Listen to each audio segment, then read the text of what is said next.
जैसा कि हमने लास्ट एपिसोड में देखा था, एमसी ने डोंगफेंग फैमिली को खत्म कर दिया है। गार्ड्स जब आते हैं तो उन्हें चारों तरफ तबाह हुआ रूम मिलता है और कोई डेड बॉडी नहीं मिलती, तो पुलिस को कॉल कर देते हैं। दूसरी तरफ एमसी सोच रहा था कि कौन सी से घर यहाँ से बहुत दूर है, तो वो गेम में जाके पहले एक माउंट ढूंढेगा, फिर वो माउंट से कौन सी घर जाके उसका भी खेल खत्म कर देगा। और उसने एक रैंडम होटल में जाके रूम बुक कर लिया था और वो गेम में चला आता है। आते ही आन्यू से बताती है कि लिटिल ब्लैक को एक टूम की एंट्रेंस मिल गई है, पर वो टूम हमारे लेवल से बहुत ज्यादा आगे है। तो एमसी इससे कोऑर्डिनेट मांग लेता है और उसी टूम में आ जाता है। उस टूम की एंट्रेंस तो एक कुएं की जैसी थी, पर अंदर बहुत सारी जगह थी। अंदर आते ही वो आके गार्डियन को मारता है, जो कि लेवल 12 का गोल्ड ग्रेड मॉन्स्टर था। और मरने के बाद उसकी बॉडी में एक कॉर्प्स एक्सप्लोजन होता है, जिससे एमसी बाल बाल बचता है। फिर वो इसकी लूट को कलेक्ट करता है, जिसके अंदर से इसे बहुत सारी चीजें मिलती हैं, पर इसके काम की सिर्फ दो ही चीजें थी, एक बढ़िया सी स्किल बुक और एक बढ़िया सा आर्मर। ये दोनों ही चीजें एमसी को बहुत पसंद आती हैं और अब वो इसी टूम के अंदर जाने के लिए आगे बढ़ने लगा है। यहीं पर हमारा पिछला एपिसोड खत्म हो गया था। हमारे आज के एपिसोड की शुरुआत होती है, हमें एक pumped up muscle man goblin को दिखाते हैं, जिसकी हालत देख के लग रहा है कि ये हफ्तों से कुछ सस्पिशियस सफेद पाउडर्स पे जी रहा है। ये गॉब्लिन एक स्विंग मारता है, इसके हथियार से एक स्लैश निकलता है जो इतना ताकतवर होता है कि इसके सामने खड़ी दो लोग, एक तो एमसी की बहन और उसकी दोस्त, दोनों ही बीच में से कट जाती हैं। बेचारियों की शक्ल पे खौफ साफ साफ नजर आ रहा है। इनकी चीखें खत्म भी नहीं हुई थी और अगले ही पल ये दोनों ही टाउन में टेलीपोर्ट होके आ जाती हैं। पर ये दोनों अकेले हंटिंग नहीं कर रही थी, इनकी टीम में एक आदमी भी था जो पहले तो सबर करके आराम से बैठा था, फिर अगले ही पल इसका सबर का बांध टूटता है और बंदरों के राजा की तरह ये जोरदार चीख लगाता है। फिर वो क्वीन शावी की कॉलर पकड़ के एकदम से इसको अपनी तरफ खींचता है, जिससे तो क्वीन शावी को पसीने छूटने लगते हैं और वो इसके ऊपर चिल्लाता है, तू क्वीन शावी यूजलेस इडियट, तू बस शरीर से ग्रो हुई है, दिमाग से नहीं। जब भी हम हर बार मरते हैं सिर्फ और सिर्फ तेरी वजह से। अब तो मेरे पास बस 2 सालों की नॉन ट्रेडेबल लाइफ स्पैन बची है। फिर वो इसको धक्का मार के दूर फेंक देता है, जिससे तो क्वीन शावी की भी चीख निकल जाती है और वो चिल्लाता है, अब तो तू मुझे स्कूल में भी दिख मत जाना, वरना वहीं तुझसे निपट लूंगा।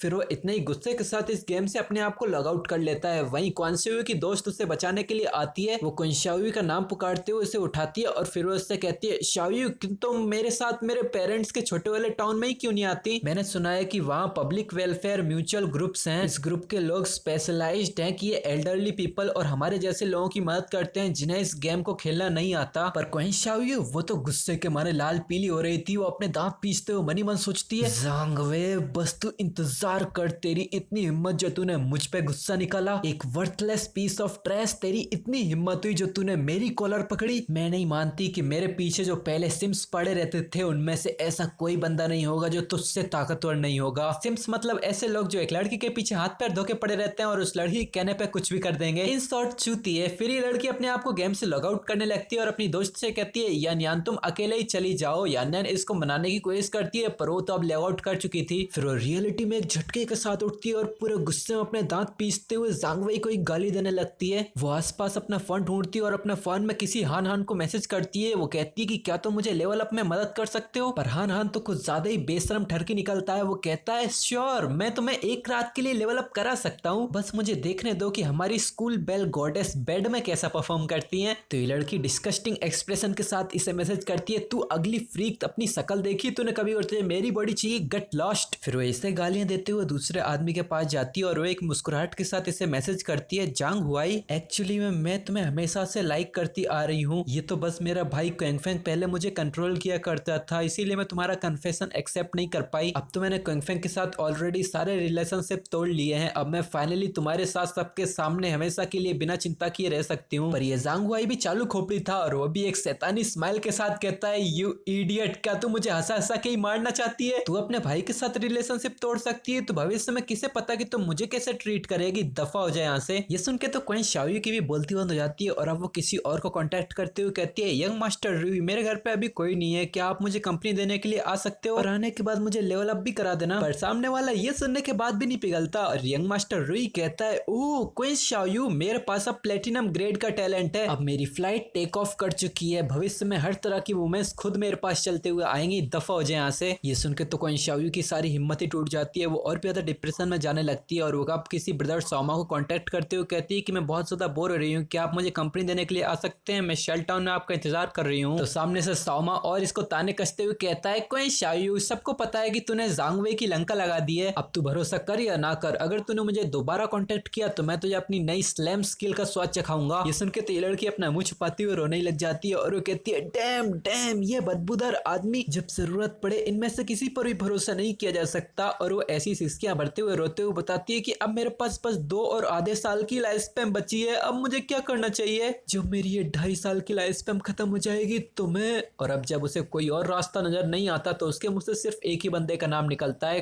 क्वेंग फेंग। रोते रोते उसका चेहरा भी लाल पड़ने लगा था। वो अंधेरे कमरे में अपने आंसू पोंछते हुए कहती है कि हाँ, वो मुझे बिल्कुल इग्नोर नहीं करेगा, जरूर उसके पास इस प्रॉब्लम को सॉल्व करने का भी कोई सॉल्यूशन होगा ही, मुझे जल्दी से जाके उसे ढूंढना पड़ेगा। फिर हमारा सीन चेंज होकर एमसी की पुरानी अपार्टमेंट बिल्डिंग पे जाता है जहाँ पर पहले क्वेंग फेंग रहा करता था। ये लड़की सीधा एमसी के घर के सामने आ खड़ी है। वो क्वेंग फेंग के घर के दरवाजे के सामने खड़े होकर मनी मन सोचती है कि जैसे ही मैं अंदर जाऊंगी मैं क्वेंग फेंग को ढूंढूंगी और तुरंत माफी मांग लूंगी। थोड़े मुलायम शब्द बोलने से वो जरूर मुझे माफ कर देगा, पर मैंने कुछ गलत नहीं किया तो मैं माफी क्यों मांगू। फिर वो अपने ही शब्दों को नकारते हुए दरवाजा खटखटाने के लिए आगे बढ़ती है और वो मनी मन सोच रही थी, नहीं नहीं, मैं ऐसा कुछ नहीं सोच सकती। शाओयू, अभी तो सर झुकाने का काम टेम्परेरी है, मैं पहले उसके सामने उसकी बातें मानने का नाटक करूंगी, फिर मैं उससे मुझको लेवल अप कराने के लिए पूछूंगी, वो डेफिनेटली राजी हो जाएगा। वो हमेशा से बचपन से ही मेरी सारी चीजों को पूरा करते आ रहा है। फिर वो बड़ी खुशी से इसका दरवाजा खटखटाते हुए सोचती है कि एक बार मैं लेवल अप कर जाऊं और मेरी लाइफ स्पैन शॉर्टेज की प्रॉब्लम खत्म हो जाए, फिर तो मैं कंप्लीटली इससे सारे रिश्ते नाते तोड़ लूंगी। हाँ, ऐसे चलेगा, मैं ऐसे ही करूंगी। शाओयू, तू तो जीनियस है। फिर वो दरवाजा खटखटाते हुए कहती है, क्वेंग फेंग दरवाजा खोलो, दरवाजा खोलो क्वेंग फेंग। फिर वो अगले 2 मिनट तक ऐसी दरवाजा खटखटाते हुए क्वेंग फेंग को आवाज लगाते हुए कहती है, क्वेंग फेंग दरवाजा खोलो, क्वेंग फेंग सोना बंद करो और जल्दी से दरवाजा खोलो, क्वेंग फेंग मैं वापस आ गई हूँ। सामने से कोई और आवाज नहीं आ रही थी पर फिर भी वो खटखटाई जा रही थी, क्वेंग फेंग क्या तुम पहले दरवाजा खोल सकते हो, जल्दी करो क्वेंग फेंग। पर अब भी कोई जवाब ना मिलने पे वो लड़की अपने असली रंग दिखाना शुरू कर देती है और वो एक लात मार के दरवाजा खोलती है और वो चिल्लाती है, मैंने तुझसे बोला कि दरवाजा खोल, क्या कर रहा है तू डकिंग बास्टर्ड,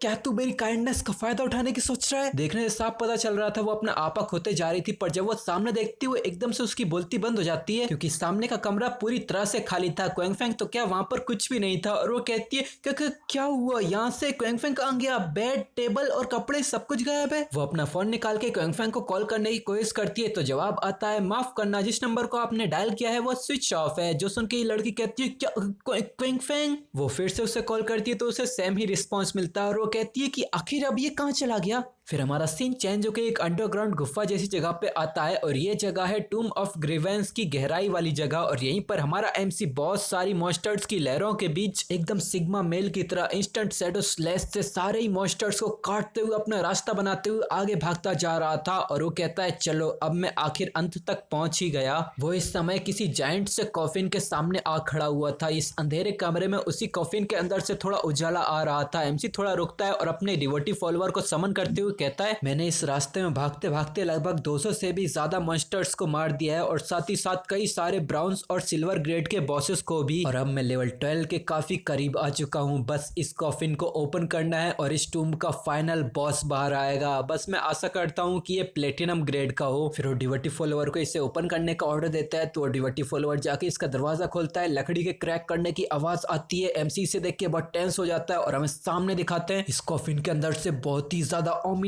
और डेडली डार्क मयाजमा बाहर आने लगता है। इसको देख के तो डिवोटी फॉलोअर भी घबरा रहा था। वो जोर से घुराते हुए पीछे हटने की कोशिश करता है पर वो डार्क मियाजमा इसके डिवोटी फॉलोअर को ही जकड़ लेता है। वो चारों तरफ रूम में फैलने लगता है। यहाँ डिवोटी फॉलोअर तो बिल्कुल स्ट्रगल भी नहीं कर पाता और वो डार्क मियाजमा सीधा इसी फॉलोअर के अंदर ही घुसने लगता है। वो फॉलोअर घुर्राता ही रह जाता है पर अगले ही पल एक नोटिफिकेशन आती है कि तुमने जिस डिवोटी फॉलोअर सिल्वर ग्रेड के मॉन्स्टर को समन किया था वो मारा जा चुका है। एमसी जब इस मियाजमा को चारों तरफ फैलते हुए देखता है तो मनी मन सोचता है कि ये बस एक गोल्ड लेवल का बॉस है डेथ मियाजमा, पर डैम इट, मैं एक्चुअली भागते भागते इस घिनौनी चीज के सामने कैसे आ गया। इसके पास एक्चुअली में कोई भी फॉर्म नहीं है, मतलब ये फिजिकल अटैक से बिल्कुल इम्यून है। मुझे याद है मेरी पिछली जिंदगी में भी इसे किसी ने रिलीज कर दिया था। इसके रिजल्ट के चलते ये मियाजमा फैलते फैलते बगल के ही आउटपोस्ट में भी फैल गया। इसकी वजह से वहां पब्लिक को अनजाने में ही बहुत ही मैसिव कैजुअलिटीज का सामना करना पड़ा। वो इससे बचते हुए मनी मन सोचता है कि अगर ये तुम्हें पोजेस कर ले तो इससे बचने का सिर्फ 2 ही रास्ता है, या तो तुम्हारा टीममेट इसे डिस्पेल करने में तुम्हारी मदद करे और या तो तुम्हारे पास कुछ सर्टेन क्लासेस होनी चाहिए जो कुछ ऐसी स्पेल्स जैसे इनविंसिबिलिटी को कुछ समय के लिए यूज कर सके अपनी जिंदगी को प्रोटेक्ट करने के लिए, वरना तुम्हारी मौत पक्की है। पर इसके अंदर एक और सीक्रेट है क्योंकि इसकी मेन बॉडी इसी डार्क मियाजमा के अंदर छुपी है। फिर वो अपनी डार्क नाइट रिंग ब्लेड का इस्तेमाल करता है जिससे चारों तरफ एमसी की पावर्स का घेरा बनने लगता है और ये डार्क मियाजमा भी इसी के साथ ही घूमने लगता लगता है और एमसी को थोड़ी देर में एक अजीब सा प्लांट दिखाई देता है जिसके सर पे बहुत ही सारी आंखें बनी हुई थी। इसके मिलते ही एमसी अपनी गिफ्ट ऑफ ग्लोरी और पॉइजनस डार्ट को मिला के इसके ऊपर हमला करना शुरू कर देता है और एक दो हमले के बाद इसको काट के आगे निकल जाता है। एक नोटिफिकेशन आती है, तुमने एक गोल्ड ग्रेड मॉन्स्टर डेथ मयाजमा को मारा है। एमसी को इसे मारने में बहुत ही ज्यादा आसानी हुई थी, पर वो मनी मन सोच रहा था इस बॉस की स्ट्रेंथ साफ साफ प्लेटिनम टीयर की है, पर फिर भी इसे गोल्ड ग्रेड का माना जाता है और ये बस गोल्ड ग्रेड के आइटम्स ही ड्रॉप करता है। फिर इस बॉस की लूट भी लाइफ स्पैम में डिसॉल्व होने लगती है और अपना एमसी एक गहरी सांस भरते हुए कहता है, ये तो बहुत अच्छी बात है कि मैंने अभी अभी मेरी डार्क नाइट रिंग ब्लेड को लर्न कर लिया था। ये एक मैजिक डैमेज स्किल है, अगर ये स्किल मेरे पास नहीं होती तो मुझे डर है कि मेरी अभी की ताकत के हिसाब से इससे डील करने में मुझे बहुत ही ज्यादा दिक्कत होने वाली थी। फिर वो खुशी से इस लूट को उठा के इसके ऊपर अपने ग्रीडी हैंड का इस्तेमाल करता है और वो हंसते हंसते होता है